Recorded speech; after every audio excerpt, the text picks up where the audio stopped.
Hi, I'm Jim. And I'm David. And this is the Practical Guitarist Podcast. The podcast for people who eat, sleep, and breathe guitar.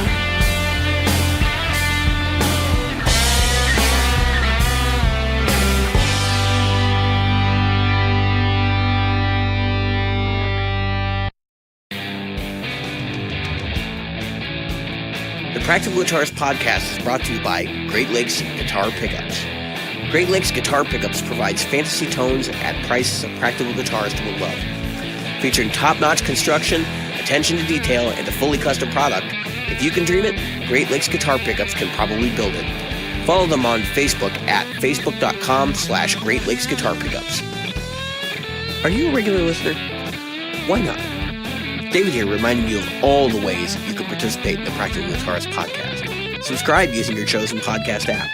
Review us on iTunes, Stitcher, iHeartRadio, or Google Play. Find our Facebook group at facebook.com/groups/Practical Guitarist or on Twitter as @PractGuitarist. Support the show. Merchandise is available in our Threadless store at practicalguitaristpodcast.threadless.com. And donate to us via Patreon, available at patreon.com/practicalguitarist. Reach out to us directly via email at questions@practicalguitarist.com.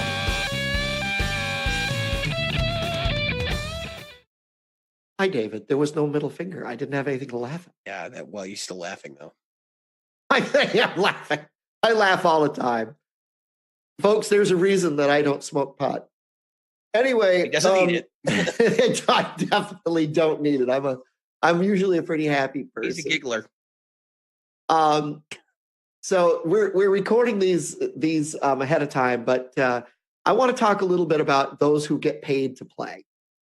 And many of us are musicians who, there's folks that don't ever get paid to play. I want to talk a little bit about that. Yeah, me. For those of you that are those of you who are in basements and stuff, that's cool. Or in your room. I mean, nowadays, it used to be, you had to go to the basement. I could just go to your room, put a set of headphones on. I go in my living room, turn that shit up so everybody has to leave. I know, you do. You do. We've seen the videos. But I want to talk, at least briefly, at least part of this episode. I want to say a little thing about musicians who play out. And that is, if you're going to play at the holidays, do yourself and the community a favor. And that is, take the time to, when you book the gig and when you decide on the gig, don't just take the regular money that they're offering you. You're out there during the holidays, on the roads, doing a festive occasion. They're making more money. That's their objective, right? Yeah, especially if you have to pay money.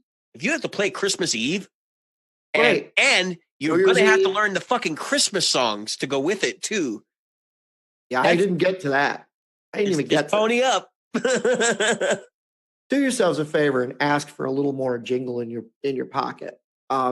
If they're not willing to pay a little more for holiday cheer, so to speak, overtime, then don't do it. That's right. It's like overtime. I mean, so many musicians are already cheapening the club scene, and by paying for free or for beer and peanuts, and almost on a literal sense. And it's silly. It's just plain silly. If a band, when I was in bands in the early '80s, we were paid, $500. We made about $100 a person. But that was 1982, 1980. I mean, I don't remember what I was getting earlier than that, but I do remember that. And now you're looking at we're what, 40 years on, almost 35 years on, and we're still making $500. Come on, what job, even minimum wage, has stayed at that price point? Why are bands not making as much? Yeah, and if anything, like what we do has actually increased. I mean, look at I was listening to the Line 6 podcast, and they were talking about people using tracks in bar bands. And I'm going, that right there, the level of effort required there means more money. In my opinion. So either you as a bar band have to realize like you're a bar band and you don't do this, or number two, if the venue is wanting it and they're willing to let you do the tracks, you charge an extra amount of money to bring in the tracks. That's the way I look at it. Now, granted, you have to price yourself in the market, so it's one of those things where, especially if you're a cover band and you're going to bring in tracks and you're going to charge more for it, you better damn well know whether the other bands are already doing that, and you better know what they're getting, or at least have an idea of what they're getting. Yeah. I mean, so this isn't just for this holiday. I mean, bands that are playing New Year's Eve, People bands that play Easter. 4th of July, bands that play Halloween, bands that play, the Christian things, Easter and stuff. And if you're playing, it's one thing if you're playing your son's or wife's or best friend's birthday party. Yeah. I mean, that's one thing. And like, I know a lot of people don't think your friends won't take advantage of you. Well, I know people who do that for free too. Just like, well, I'm not giving you a gift, but I will play your party, like kind of thing. But again, that's one of those things where like, I would be like, look, just so you know, this is the monetary value I'm gifting to you. So if you want me to play next year, like you're going to have to pay because I don't intend on doing this forever for free. It sounds super dickish to say that if you're not making money on your music, but the reality is like you haul your fucking gear there, you set it up, you have to like manage that whole thing. And if you have other band members coming with you, that's a big pain in the ass. I'll tell you something else dickish is when you're a band member, say the singer or the drummer or whatever, and then your sister's birthday is coming up. You say, hey guys, I want us to play my sister's birthday. I told her we would. Yeah. Then the band's like, wait a minute. How much are we getting paid for this? Yeah, I'm getting paid. It's one thing if it's your birthday. I don't know your sister from anybody on this planet. I could have been out, hitting on your sister last night at the bar. Maybe you were. And if I was, maybe it would be a good idea to no. But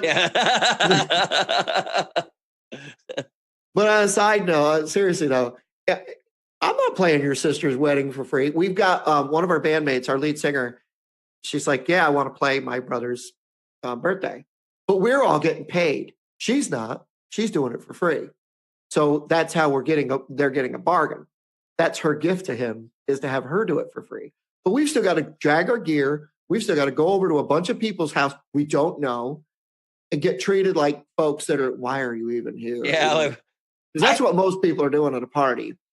I know a guy, he got invited to sit in with singer, guitar player, and he thought it was going to be a club. And it turned out it was a party. It was an art gallery opening, I think. But it ended up being at this like person's house, right? And so it's really not even an art gallery, right?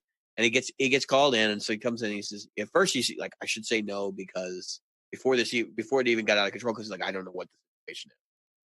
No, I'm going to do it as a favor. Shows up, comes in, he carries all his gear in, and the other guy shows up, and he's got like a Fender Champ solid state amp and like Squire guitar. Guy can't play for shit, and he doesn't have anything to amplify his vocals. Like it just ends up being a complete debacle, and that's what the kind of crap you get into when you volunteer to play for people's parties. Like you don't even know what you're walking into half the time. And again, like Jim said, I've seen situations where like a cover band's like, oh, well, I'm going to play this because, my friend's wedding or whatever.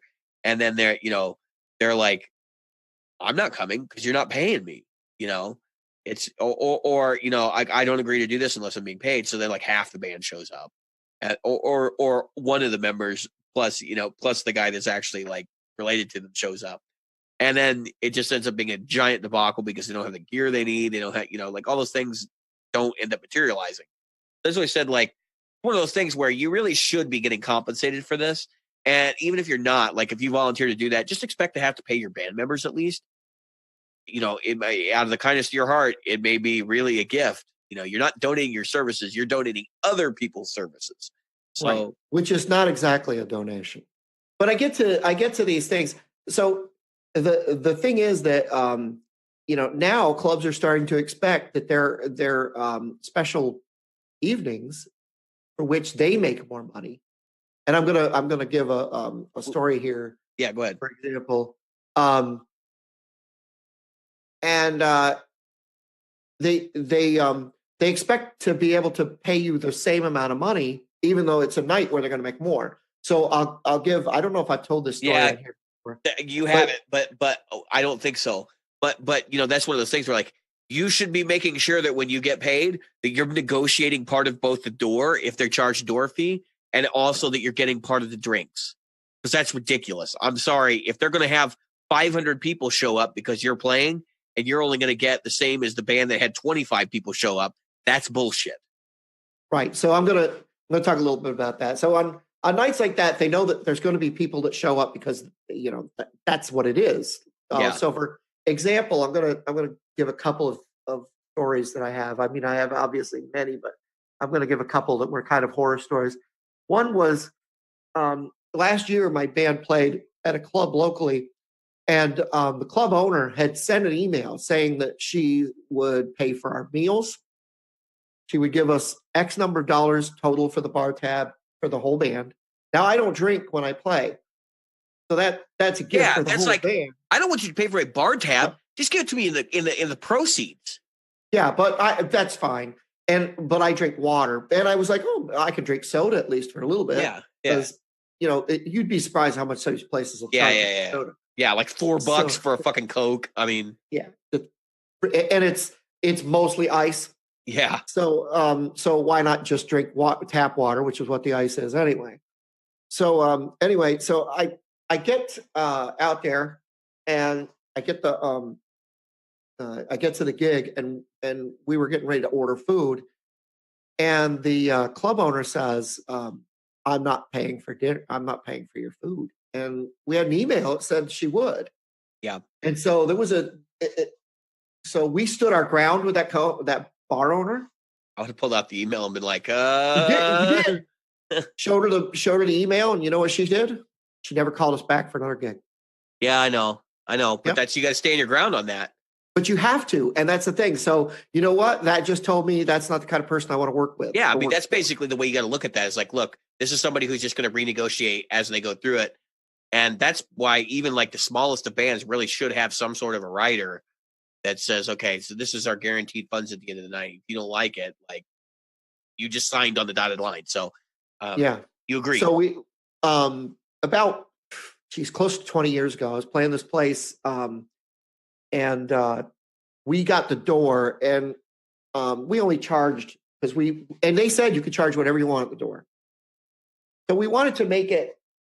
There's so many places now that don't have, especially in the area we were in, that don't have a door fee. We didn't want to make it hugely expensive. Yeah, I mean, around here for a band playing like a bar, it's usually like $5-7. I mean, it's nothing more than that, even now. So Yeah. So they had this thing where they said, okay, well, we'll have you go ahead and charge what you want at the door for every X number of drinks we sell. If we make X number of, actually, I think it was if we make X number of dollars. I want to say it was $1,000 at the bar. We'll give you an added tip. Because if we make $1,000 at the bar, this was a place where if they made $200 in a night, they were doing well. this sounds like one of those places where like they really do depend on their live music to bring in money for the venue, and so they're willing to really play ball. So they said, and anything they said, if we make 500, we'll give you 100. If we make 1,000, we'll give you $200 bonus. Yeah. And if anything over that, we'll give you a percentage. All right. Well, we dried the place, literally dried it out. There was no alcohol left to sell. Yeah. Now, I don't know if you're familiar with the prices of alcohol at any given bar, but I know good gosh darn well that place made over $1,000. Oh yeah, they probably made $5,000 or $10,000, if not more than like 20 in some cases. Yeah, depending on how well stocked they are. Literally, the guy was going into his private reserve in the place to get well drinks. At this point, there was no beer left. There was all their taps were floated, all of their all their kegs were floated. All of the alcohol was gone. We went up. And I said, okay, let me see the receipts. And it was just like that meme. Many of you have seen that meme where the club owner and somebody is sitting there looking at a pile of money and they go, okay, we made this much. Can we still pay the band $100? They had money coming out of their asses. And they were not going to show you those receipts, were they? Not only did they not show me the receipts, the guy said, well, you know, I don't know if we made 1,000. I looked at him dead in the eye. I said, I know for a fact you have no alcohol left because your unfortunate deal with the devil here was all those people that came and paid $3 a piece to get in. They were my friends who gave me $3 to come in. Those people, you know, they drank you dry. And this was a place that held maybe 150 people. Yeah. So, I mean, yeah, I could see definitely be like $5,000 to $10,000 of the profit on that.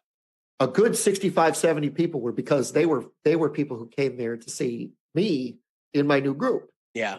So, I mean, you know, not being egotistic, but yeah, you stacked the deck. I hadn't lived in the area. Yeah, I stacked the deck. I hadn't lived in the area in years. And so when I came back, people were like, oh man, it's nice to have you back. We'd love to see you play. I'm playing at so-and-so. Yeah. And it was a little shit dive bar in a crappy neighborhood with no park. I bet you didn't play him again. Well, the story goes deeper. It's got a sad ending for them. I'm not so sad about it. So when I went to talk to the guy and he said, no, I don't know. I might have made 1,000. I said, look, I know you made 1,000. And so he says, all right. And so he reaches into a pocket with like this much money in it. Yeah. And folks who don't see me, I'm like holding a giant sandwich in my face. Yeah. He's got this much money just in his pocket. There's still money coming in the till. Yeah, they're still bringing the money in from the bar to, you know, so he could count it, you know. And we knew based on so not everybody comes all night, right? So I knew that by the number of $3 tickets that we had sold somewhere around 400 tickets, which means that people came in and out all night long. The place stayed packed all night, literally. Like I said, it barely held 150 people. So there were people in and out constantly. And yet, so I knew that he had that pile of money. Plus, I had $3 for every person. So I had almost $1,200. So then I get the money from him. And he says, yeah, I want you to play, you know, in 2 weeks, blah, blah, blah. And we book it. And the place was closed. Yeah, so he played games with you. Yeah, it was closed. And he never called and said, hey, I'm closing the place, or, you know, you don't have to come play. You should schedule somewhere else. He closed. Yeah. And I've heard stories like that before where somebody made enough money that night. They were like, you know, I'm getting out of this business for good, and walk away. Yeah, he made enough money to put a down payment on a house. I'm willing to bet you. I mean, when you sell Jack Daniels, anybody can tell you that they're making $100 on a bottle of Jack Daniels. When you sell like 20 bottles of Jack Daniels, and you're selling all of your wine, all of your beer, and I mean, he had mostly shit beer. He had one of those coolers. I think he thought he was prepared. I said, you really better get prepared. I think he thought he was prepared. He had a couple of coolers with, or maybe he planned it and he knew you guys were to drink him out, and he was just going to walk away with the money anyway. And that's possibility. That's the thing that you always wonder after the fact. Like, did you get played for a fool? Yeah, and that doesn't include what they made in the kitchen. So going back to this most recent gig that was a year ago for New Year's Eve, we're playing a Christmas gig. We've got a couple of gigs now lined up with the disco thing. So it's not Christmas Day, a Christmas party that's coming up in a week or so. But anyway, so we when we played that gig on New Year's Eve, that place was packed, and we kept people there. I mean, a shitty band is going to drive people away. They're just not going to stay. Yeah, it's not they drive them away. It's just that people aren't interested, and so they walk in and walk out. Like that's there's too many options. They walk in, they're like, oh, it's too loud, or it's too soft, or it's not my style of music, whatever. They walk away. We kept people interested. We kept people there. We had a lot of follow-up gigs from it because people were like, man, I've got this party I want you to play. I want this thing I want you to play. So it really did well for us on that end. And so we saw them bringing in money and food galore. There were a lot of private parties and everything going on. They had a spillover place because they have an off-track betting, an OTB thing. So they have a spillover into OTB. The spillover was practically, it was just packed. And to make it so, I don't want to give you a $10 sandwich and a $100 bar tab for the band, which does not cost them $100. No. It costs them like $10. It's cost. Yeah, it's labor and the cost of the actual food they cook. I mean, they're going to have the labor there, whether you drink or not. Yeah, and so it's really down to, and we tipped, and that was the thing about this band, and I always recommend this to any band. If you're getting your drinks all night, whether you get them for free or you get them a discount or whatever, tip. Do not be a cheap bastard. Because you don't know if that person's in the back room later being like, this band sucked because they were being dicks to me. Like, yep, you will get bad mouth too. You don't want bath mouth. If you get bad mouth by the yuck. Who wants bath mouth? If you get bad mouth by the staff, you can really wind up getting a bad thing. So you just don't want to do. Yeah, I mean, because I don't play covers. Like, I think I'm in the fortunate position of never having to go through one of those situations where I've had to play like a Christmas gig. That just does not sound appealing to me at all. To go through all that rigmarole, especially like on a Christmas Eve or something, and then you got to go argue with somebody to get paid. And I mean, honestly, like there's no way around it. If you've never played a bar gig, and for those of you that play in basements and you've never dealt with a club owner, because I have, and Jim had as well, you've never dealt with the club owner and had them be like, no, the deal was this, like, and then you're like, no, wait a minute, that was not the deal. Like, okay, so I have written consent, of this, and you sit there and you have to argue with them, and it's because listen, most bars are not making money; they're breaking even, if that. Right. So when you go into the situation to play a gig, they're sitting there going, how can I get my fucking money back? Because I had to put all this money on promotion. And this might be the only way I make any more than breaking even this month to have this band here playing. And so you got to put yourself in their shoes. Like, these guys are guys and gals both are of the frame of mind, like, that's my money that I'm giving you, and so if I can keep it, I'm going to, and they will do whatever in their power they can do to make that happen. Which means I understand dick and rescinding things that they said that they were going to do, not following the terms of the agreement. And look, some clubs are not that way. Like, you'll go in and everything will be copacetic because they know, like, we have to deal with the talent because it's the only way we're going to pay our bills. Like the one place you were talking about, but other places they're small and they're struggling, and so for them it's a big pain in the ass. We see it in our area, Jim. We have bars; they don't have PA systems. They expect you to bring in your own PA system for their installed club. Like, they'll have the place where the board goes and everything set up for you, but you have to bring in your own shit because they're not going to pay for it. Yeah. Matter of fact, you're lucky if you're getting PAs these days. Yeah, if you're playing that, you're playing a venue that actually cares about having live music or live entertainment. But I've seen a lot of that going away. And it's kind of funny because it's like, well, honestly, if I'm a venue, right? So, like, there's a place here called the Village Tavern, and they're not really a venue. They have a big bar trade, and they have really good food, and they're known for their chili and stuff, and everybody likes going there. It's always super busy. They have a music installation in the back for, like, when they do quiz night and all that stuff. But they have a professional music installation because they know that it's easier and sounds better, so it's better for the bar in general, for them to have control over that whole thing if should they so choose to do it. We have another bar that's right across the street. They do the same thing. They, in their back room, they have a server closet, and in that server closet is also where they have their live music stuff. Now, most of the bands that play there still bring their own PA, but if they so choose, they can use the bar's equipment, and they'll just run you through their house speakers. And the logic there, of course, is that, again, they want to make sure that they have decent sound, because if a band comes in and they sound like ass, it's not going to be good for the receipts. I know people think that that's like, oh, well, you're just a bar band. Like, nobody expects you to sound really that great. But the reality is that little subconscious thing that goes on when you hear a band, the perfect clarity is, wow, these guys are really good. And then, Right. and then you might be more apt to dance. You might be more apt to hang around at the bar and drink. Like those are the things that the bars think about. So it is to their advantage to put in a sound installation in their venue, should they be able to afford it. And I'm thinking that nowadays that because the economy's been crap for a number of years for these places, especially bars. You could see when a bar that used to be a bar starts upping their food game because they realize like proceeds on alcohol are really not going to cut it. And I'll explain to you why. It's because, so if you're Anheuser-Busch or your Budweiser or any of these companies that sells alcohol to bars in the keg, where did your profit go? Your profit went to running the truck because the price of gasoline has tripled in the last 10 years.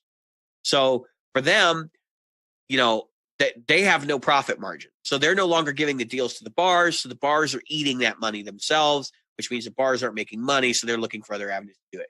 Quiz night, karaoke night. I mean, I remember when you'd go to a bar here locally and they would have something going on Friday and Saturday night, nothing in the other night. Now they have something every single night. And it's because they have to pack that place because otherwise they can't make enough money to stay open. Yeah. So that's the other side of things. So I want to get to the responsibility as a musician to the bar. Sure. So it's expensive now. Insurance is terrible. I've been of legal drinking age since 1982. Oh yeah, I didn't even think about that. The insurance is another huge, like, what the fuck, So a club is paying their bar staff or wait staff. If they have food, they've got a chef. Those people are not inexpensive. I know that a lot of bar chefs make pretty good money. Yeah, for what in that field, like you can work at Chili's and you'll make this amount. You work at a bar, you might make double that. Yeah, exactly. So a decent person for a decent person that can work behind the or in the kitchen all night can make a killing in the right place, the right area. Especially if you can make a burger or or wings or a pizza that people love and get people to keep coming back, man, they will kiss your ass 7 ways to Sunday. Well, and a lot of them wind up being restaurant owners and club owners. Yeah, so. I think it really helps because where you're at, that's a big deal. Here in Chicago, there's so much competition for those jobs that those people get paid peanuts compared to what they're probably getting down there. Oh yeah, I have a friend. He was a chef for he was a short order cook for like 3 different restaurants at one point. He spoke 2 languages because he had to speak 2 languages. You can probably guess what those 2 languages would be. And in your area, that's Canadian and it sure is. Canadian and Chicagoan. yeah. So actually, there's 3 languages if you really want to argue about it, but we're not going to get into that. So he spoke like 2 languages and a half, right? Yep. And he would have like really good yields because that was a big deal. Like if you were cooking steak, you had to have good yields where you would get the most return on the steak for what the cut is and all that. And of course, you'd be slicing your own back there. They don't order it pre-sliced in most cases. So he was really good at it, but he couldn't make ends meet doing it. And the other thing that happens when you're, and this is why they pay him so much. The other thing that happens when you're a cook, especially at a bar, you're there till last call. Even if the bar shuts down, cooking at like midnight, you're there till last call because you're usually cleaning up. And the bars are under huge scrutiny from your public health office and all those things that are local. So if they come in and inspect your liquor license, which they do regularly, because they want to make sure you're not doing anything you're not supposed to be doing, they will probably also do a public health inspection at the same time. And you can just basically guarantee that, you're going to get audited. So they have to make sure the place is clean at all times. It's a whole thing. Actually, the same guy used to work at a local neighborhood bar. We used to talk about that. I fortunately, that was a connection we had and we got to play that bar several times, but it was just an interesting situation because you'd think that, even though they're making a lot of money, but the one thing is a lot of times they're paid by the hour and they don't work 8 hours a day. They might work 6 hours a day. And the other thing is like it screws up their day-night schedule, so they can't even have a day job to fill out the extra remaining full-time job they need. So that's why the bar guys usually make more money. And you know, when you were talking about labor and stuff, and like why they wouldn't want to give you time or money off the bar. I don't know whether that has any bearing on that, to be honest with you, but I'll let you go on. I just want to give you some insight because I know some people that have done it before. Yeah. So in the music world, obviously you have to think about what is the competition doing? Yeah. So there's a couple things that this really hits the ego hard, the individual ego hard, and that is this: if you're a musician and you're in a club to play music, and I've talked about this before, you are there. And matter of fact, this goes right along with our artistic sensibilities. You are there to keep people drinking and enjoying themselves. So, although you may think that you've created the greatest music in the world, it ain't about art. It's about beer. That's right. It's about sales. Now, there are venues where they are art oriented. There are indie music clubs, and that's just the same as when someone goes to church. They don't expect heavy metal. They kind of probably expect. Well, might expect. They don't expect non-black metal. Right. They expect Christian music, not Black Sabbath. So, I mean, I'm just saying that when you look at selling your band, and that's really what you're doing. You're selling your time and your effort. You really want to make sure that you're doing it in the right places to the right people. You know what I mean? Yeah. Because so for example, I'm an originals guy. I'm not going to go to the bar down the street and be like, yeah, we want to play originals for you, because that's not really what they want. They want people to be familiar with the music so they feel comfortable, because then they'll drink more. Like that's kind of the psychology behind that. Now there are places and some cities where original music sells real well. Yeah, well, and you could certainly go in there and you could be like, look, I know you're usually a cover band, but I can pack this place. And if you could deliver on that, they might take a chance on you one time. If you can deliver on that and that reputation gets around, that's how those bands take off. But the thing is, you got to be able to deliver on that. And most people who play originals can't deliver on that. They get 25 people to show up and that's it. That's right. And so going right along with that, it's an important thing to look at. How can you best get your band to get gigs? A lot of people are like, "Oh, we're the best band. We play stuff nobody else plays." That doesn't matter. That might be the exact opposite. Like you want to play things other people play in some cases, because that may be the regional favorite. As long as and so you've got to think about, okay, do people want something like all right, let's say you live in South Florida or anywhere along coastal Florida. You're probably going to play some island music.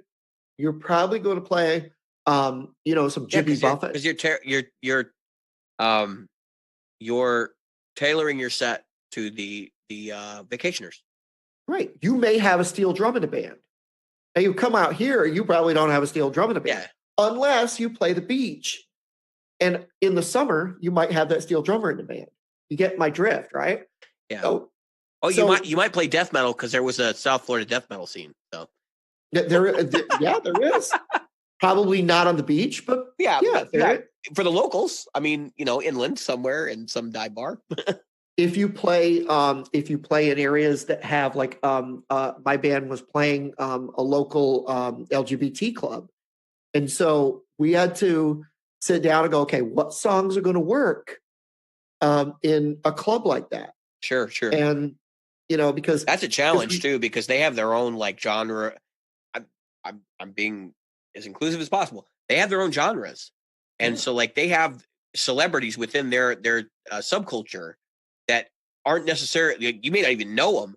For example, Lady Gaga came out of that. Nobody knew who she was. She had 10 albums or something before she had a hit. Yeah. And so we when we went to play there, you sit down and you talk to the people who do or who work there, and you say, what is the music that here's our set list. This is our list of songs we know, which is a good thing for you to have on hand, by the way. Whether you have it on an Excel spreadsheet or a list in your phone, always if you add and subtract songs, don't have them go, oh man, I really love that. Oh, we haven't played that in 10 years. Yeah. Don't have that in your list. First off, curate your list. Second off, I would never tell somebody we haven't played something in 10 years. Because let's face it, the vast majority of the songs you're playing in a cover band are something you can spruce up pretty quick to get it out there and get playing it. Vast majority. I'm not saying all of them. Obviously, Jim's been working on a few tunes that have taken him a significant amount of time to learn them correctly. And so like that's where, those are the songs where you would be like, nah, that shouldn't really be on the list, But if it's like Whole Lot of Love from Led Zeppelin, like anybody can play that. I mean, it's not hard. You just gotta, rehearse it once and then you're ready to go. Yeah, exactly. Yeah, Black Dog, that type of thing. I mean, the idea is at least to get communication breakdown, though. Yeah, you might want to work on that one a little bit and have it, prepared before you put it on your list. Yeah, I got a friend. He's got a lot of Led Zeppelin in his set list, and I'm like, wow, I can't believe you can remember all that shit. I actually remember quite a few Led Zeppelin tunes, but it's because the riffs are all so unique, like you can't forget them. Right, and that's really. I'll get to that in a second because I really want to talk about how do you remember all this music, especially the Christmas music, because it's like you play it one time a year, Yeah, So we'll talk about how you can keep that stuff fresh in your mind. But anyway, so there is the there's that part of it, that thing where you're just cramming, yourself to be in there. Don't shoehorn yourself. Don't go into a club that you just wouldn't fit in. Like I wouldn't come into a death metal club and go, hey man, you want to hire us? Can I play Auld Lang Syne for you? Yeah. We're gonna play Dan Fogelberg's greatest hits. Oh, good God! Yeah. After you just followed the Napalm Death cover band, you're like, The last band was named We Eat Flesh. And you're like, all right, so time for some Don Fogelberg. Probably don't want to follow them. Yeah. But then again, they wouldn't want to follow us. It was just like when Hendrix was booed off stage when he was opening for the Monkees. Dude, I mean, I gotta take an aside. Well, funny story. Like I used to play. There was a place here called 602 North. And they used to do like under 18 shows, and this is back when I was under 18, right. and a little after 18 actually, because we had people that would come to our shows that were younger.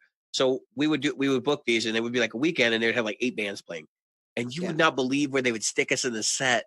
It was so funny because we were like a classic rock band. Well, not even, we were a modern band, but we were inflected with a lot of classic rock sounds and stuff. Like I would say we were kind of like Greta Van Fleet-esque of that time.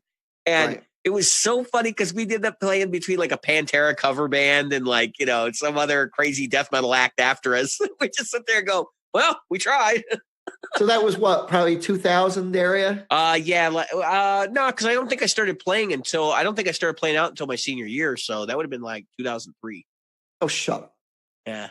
I was retired from the Navy for 4 years. Anyway, so when you could have seen my debut. That's insane. All right. So guys, he's just making me feel old. Anyway, so yeah, but I'm getting to that. The things that you want to do, that any band, I don't care what band you are. You talked about Ghost. I'm going to get to that. We can talk about somebody else if you want. No, Ghost, Cannibal Corpse, those guys. What is it that makes them stand out from every other freaking hardcore death metal, black metal, whatever metal, professionalism, post-industrial grunge metal? Professionalism. For me, it's professionalism because like going through the other band, like let's go back to that show I went to where we saw Cannibal Corpse.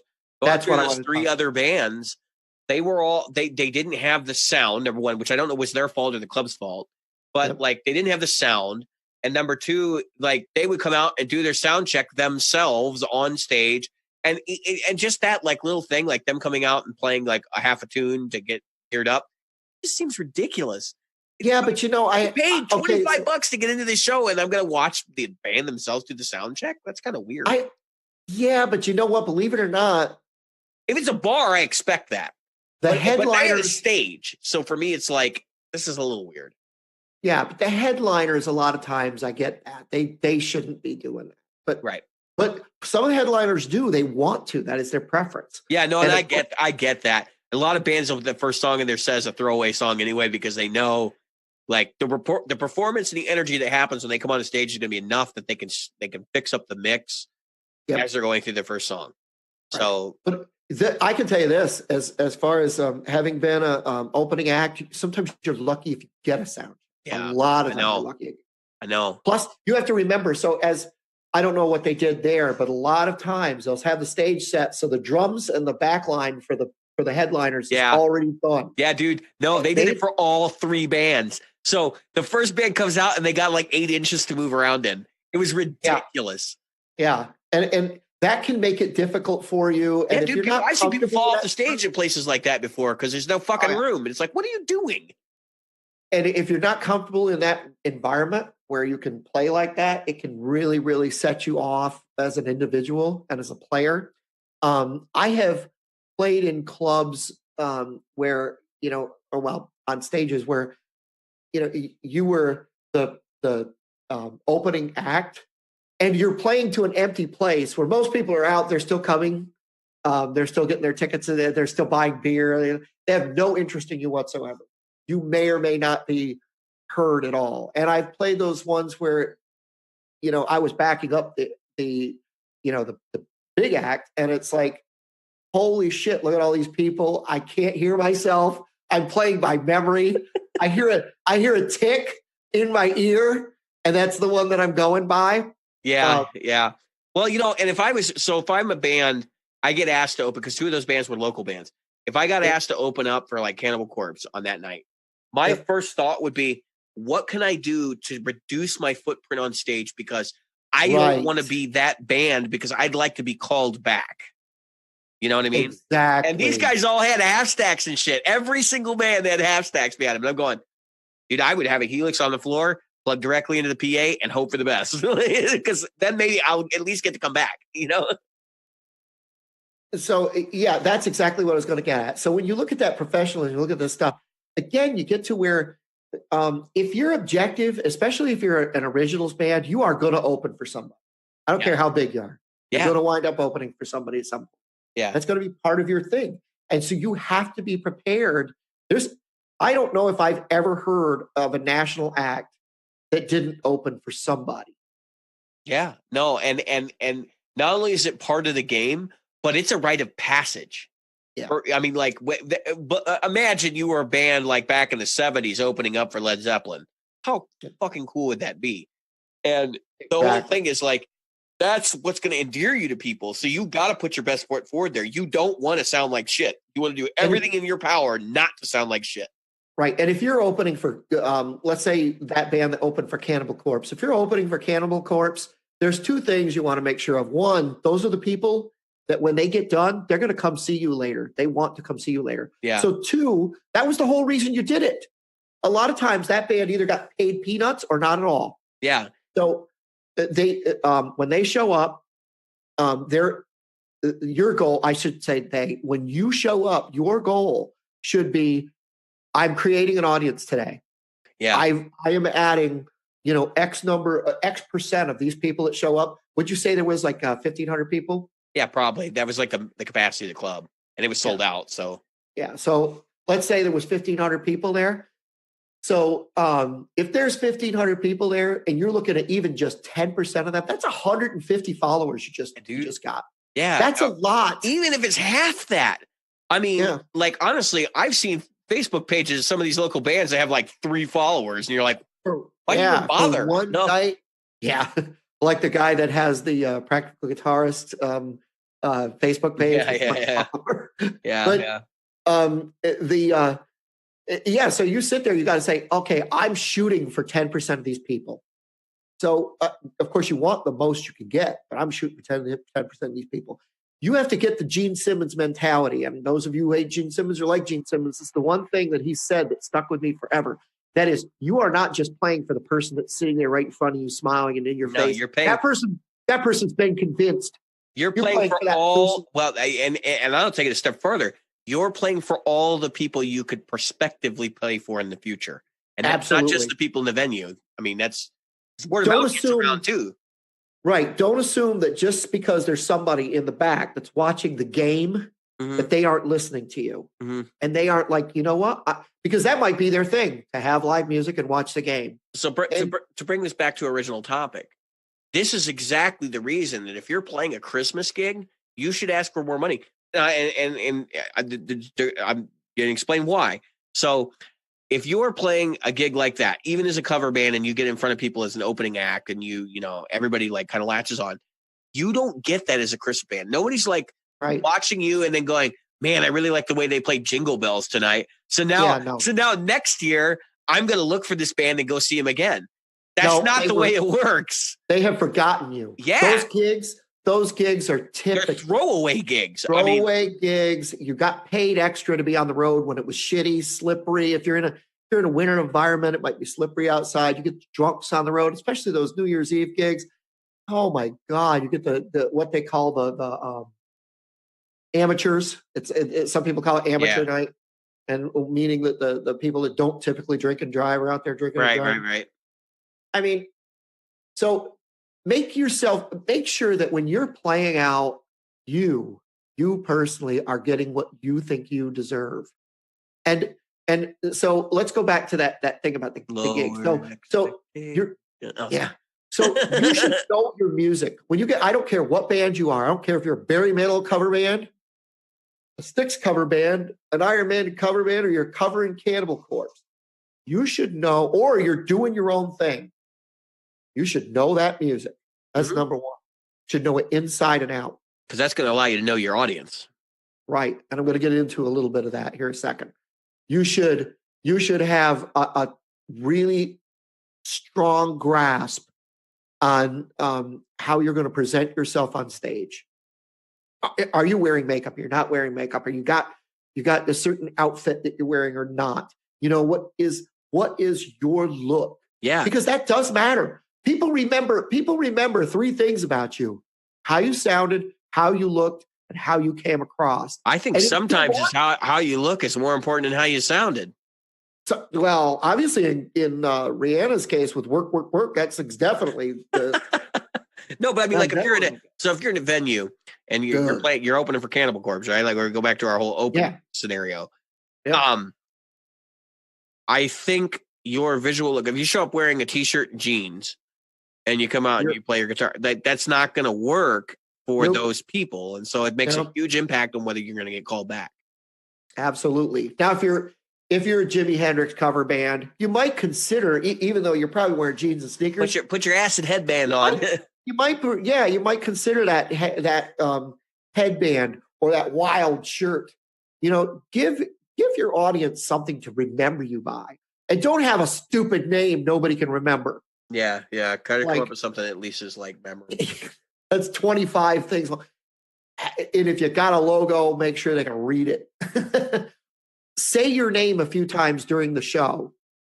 Don't be a rapper and say your name a few times. Like come out, play your first song, and then say, hey, we are X. And then the second to last song, you stop. You say, hey, this is, we are whatever your band name is, and then this is this on the, this person on the drums, and this person on bass, and this person on guitar, and we are. Right. So that's it. There's 3 times. Yeah. So what every band I've been in has come up with is a way to introduce the band members while doing a little solo. So you're doing a musical thing. Yeah. Jim on guitar, and then so and so on bass. Boom, boom, boom. I mean, I know it's been done 100 times, but dude, it's something. It's professional. It's polished. It's professionalism. Exactly. The other thing is, it gives you a name to them, Jim. And I can't stress this enough. I don't care if your drummer has the fanciest fucking drum set on earth. That front bass drum head better have your band logo on it. Yeah, if you can do that, that's 'Cause always that's a good where, idea. dude, I've been to so many shows where bands are opening and they're like, what's the name of this band? And it's right there on the Yeah. bass. Like, if it's not on the bass drum, they're never going to remember, but like they might be able to look at it. And, I've seen people now putting that note in their phone. Right. it's That's like- what I was just going to get at. Now with instant remembrance, people are going to look you up on Facebook. Tell your Facebook page why you're on stage. We used to have a banner we'd hang Whether off it's in the a front of banner, the stage. Right. Whether it's in a banner or something. A lot of the times when you're opening, you do not get a chance for a banner. No, So, we had one we the could just front like literally throw right over the monitors in front and fuck it. monitor. That's what I was going to say, on the front of the stage, or if you could get it on a little, I hate to put the Stonehenge thing. Yeah. But get a little Stonehenge thing, and You can just kind of wheel out behind you or whatever you wheel gotta it do. out, wheel it back. At least and wrench in it. That way people like you. Hey man, yeah, I should check these guys out, and so on and so forth. Right. The biggest thing is that you want to make it so that that's advertising. When you play out, that's advertising. Like you said, about your band thing last week. You want to be able to, if you're going to market yourself, you're marketing yourself as if you're doing originals, there's 3 types of marketing you're doing, right? You want to sell your records. Yeah. You want to sell your merchandise, and you want to sell your live performances. Yep.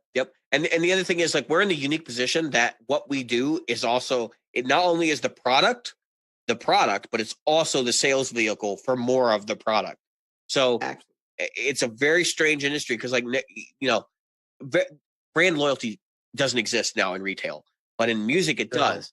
So if you come out and you see a band and you're like, oh, they're good, and then you get that person becomes a fan, whatever criteria you set for that, they're going to carry that on, and then they're going to come see you again. And you better have it again. You better be able to deliver again. And that's the thing. Like, your product becomes self-sustaining at that point. No other industry has that. Yep. Maybe the cell phone industry. Maybe. The consistency of night after night being able to produce the same level of performance. So don't pick keys that are high. Don't do, And so I want to finally get to remembering music. So we had a listener a while back ask, how do you remember so many songs? Yeah, I remember that. I probably have a list of 400, 500 songs I can literally play right now. You could say, Jim, can you play this song? Yes, I can. And the thing is, there might be a little place where I struggle a little bit. Yeah, but I mean, you can choke through it, I'll get there. I will get through it. And so here's how I do it, because obviously I cannot sit and play 400 songs rehearsal wise night after night after. Obviously I can't. And here's the thing though, that I'm going to get 2 levels of knowing songs. Okay, I'm going to get to 2 levels. There's knowing songs. Like you said, I can get through it. If I do a solo gig, I just got asked, can you do a solo gig on November 30th? Sure. Can you fill, X hours? I got this. I can do it tomorrow. You know why? Because I'll get out there, and if I blow a chord, who's going to know? Yeah. Me. I better sing to that chord and then remember that was bad. Yeah, don't do that again. Switch the chord up, and there it is. Got it. Or play a solo that's a little off. Who cares? It's me, and I'm the one comping myself, so who cares? So there's that level of knowing the songs. But there's a level of, if you're a band, everybody needs to, if there's 3 things that'll blow a song, it's the beginning, the ending, and any stops in between. So if you have like a, where you go and everybody stops. Yeah. And something happens, and somebody go back in. Stop, right. Or somebody goes like this, and so it sounds like that. I don't know if that came across in the microphone, but where there's a millisecond. Yeah, if you don't stop on exactly the same time, and that depends on the style of music too. Like if you're playing something that's a little bit more rough around the edges, not your typical pop music or anything like that, then you can kind of get away with it. But you do have to stop. You can't have some guy hold the chord on, while everybody else is muted. It can sound awful. Typically, that's a signature part of some of these songs. Yeah. Stop. Yeah, in general. And so a lot of times it'll be, okay, you stop, but these 2 guys keep playing or whatever. And it's like, you got to balance that. essentially what you're saying, Jim, and I'm going to try to put a fine point on this, and that's the idea that you need to know some specifics about the song, but you don't necessarily need to know every single minute detail about a song to be able to perform it. Absolutely. You just got to know, beginning, middle, stops, and then you also want to know the progression. you want to know the structure of the song too, and that's but those you can put those notes down right on a set list right next to the song too. So if you have trouble remembering, you just look at it and you go, all right, yeah, I know where I'm at. Like I'll give you a perfect example. One of the bar band classics is Jesse's Girl. Yeah. And believe it or not, he does Jesse's Girl once, then he does it twice, then he does it 3 times when he does the chorus. So you've got the first time it's one, I want Jesse's Girl, Jesse's Girl, and then he does it twice, and then he does it 3 times. So you've got to know which one am I on? Which one am I on? You got to remember, can I count to 3? I don't know. We joke about that every time we do a rehearsal. But in other words, even the biggest bands in the world, I don't care if you're the Rolling Stones, who have, got millions of songs in their vocabulary or whatever, they rehearse to the point that it hurts. Get it right for the stage. But there's a lot of things they're rehearsing, and it's not just the music. Well, you really do need to rehearse. A band that sits there and says, "Are you guys ready? I'm ready. Are you ready? Are you ready?" What are you doing? You rehearsed, just played up songs. You're losing the audience. The way we always started out gigs was like we literally count off. We would go on stage as soon as we got set up. Everybody would look at each other, give each other the nod, and then we start counting, and that's it. Like there's no. Are you ready to go? Like on the microphone or like walking over to somebody talking to them. We literally nodded at each other.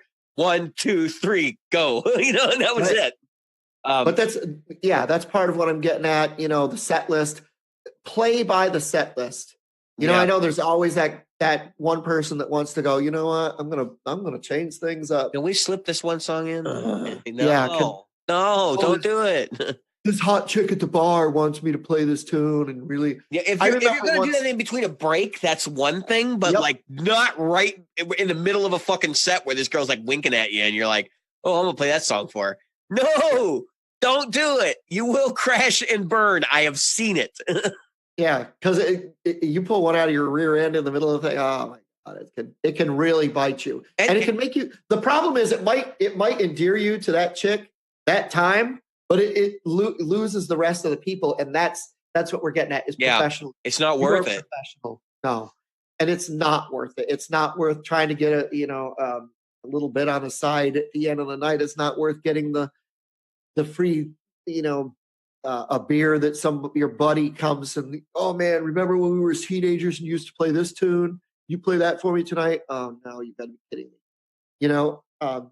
Nobody else in the band knows it. Okay, guys, it's just 3 chords, just follow along. Then they get to a bridge they completely forgot was 8 chords. And then everybody's like, I don't know what's converse to that, the other risk you run is forgetting you have an audience. And I've run into that before too, where you're like, I'm going to play this song because I really want to play it. And you're like, no, this audience doesn't want to hear it. Like, you got to be mindful of the fact that A, you are playing for an audience, and B, you're not playing for one person, you're playing for the audience. Like that it's a double-edged sword. You have to be really careful about how you structure that. So and that's what I was getting at. It's really important to remember. So it's professionalism. If you want people to remember you for a certain look, have that look.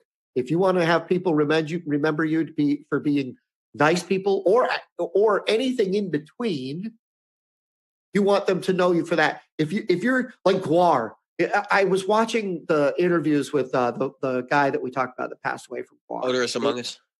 Yeah, Odorous. Let me tell you something. He was always on. He was always in character. That character was.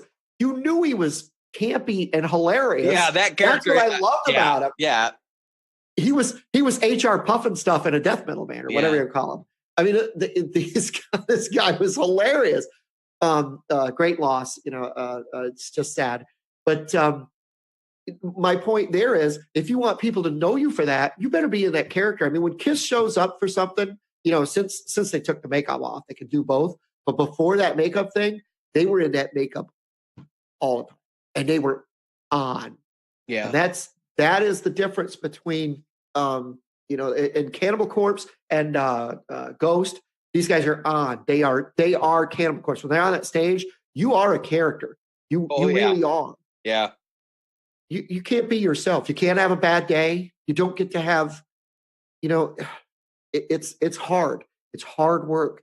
And most bar bands are not ready for that. That's why you're still a bar band. Whenever I've been in a band that like I go, hey, how come we're not getting that gig? And they go, well, man, we're not that good. And I told them 100 times, you know why we're not that good? Because we're not that good. Not their fault we're not that good. It's not the bar's fault we're not that good. It's us not working. One of us or all of us holding us back. I've never really had that conversation with a band where like we've looked at a band on stage, and especially at like a festival or something, and like they're better than us. No, really, that more of that conversation is how do we get better than them? How do you get right? And that's the way the conversation should be phrased. And that's the way it should be do that is how do we do that? And I can't tell you how many bands I was in where they went, well, we'll never be that good. Well, then what are we doing this for? Then fuck off. Like, like I don't want to play with you anymore. Like that's not the point of this. If all you wanted was fun and free beer, then you shouldn't have to join, because that's not what I was after. Yep. So, we've kind of gone off topic here, but I think these are all valid things. I think it's really important to talk about. I think it all comes down to at the very end is if you're going to have gigs, whether they're holiday gigs or whatever, your holiday gigs, number one, you should get more money. Number two, you should always be professional. Number three, you need to be musical. You need to be personable. You need to be on time. All those things come in with that professionalism. The one thing I want to leave the audience with before we go away, because we talked about holiday gigs basically being throwaway for like all person, points and purposes of your band. If you don't feel like you're going to be the best holiday band ever, I would even think about you performing under an alternate name, because then it doesn't follow you around. Yes, like Soft White Underbelly. Mm-hmm. Blue Oyster Cult. So just think about it. I mean, that may be an option for you. You play that gig and then you walk away and you go back to your original band name. And it also gives people who play in originals bands the ability to say, okay, tonight we're going to be, the Jolly Little Elves or whatever the fuck you want to call yourself. And everybody's like, okay, yeah, I get that. And you might want to change your costumes up too. I don't think I want to see a black metal band come out in corpse paint and play, Rudolph the Red-Nosed Reindeer. Actually, honestly, if I saw some shit like that, I would be like, it's kind of hilarious thing on earth. But my point is that like the rest of the audience may not feel that way. And so you might want to think about getting out the Santa hats, and stuff like that. Again, if it doesn't fit your image, you might want to change your band name for that night. Right. If it doesn't fit your image. If you're coming out there and it fits your image and you're doing your thing, like me, I'm in a yacht rock band. That's exactly what we are. There's no hiding it. That's what you do. Right. And proud, enjoy it, make the most of it. So with that episode, in the can now, I have been David. And I've been Jim. And we have been Practical Guitars.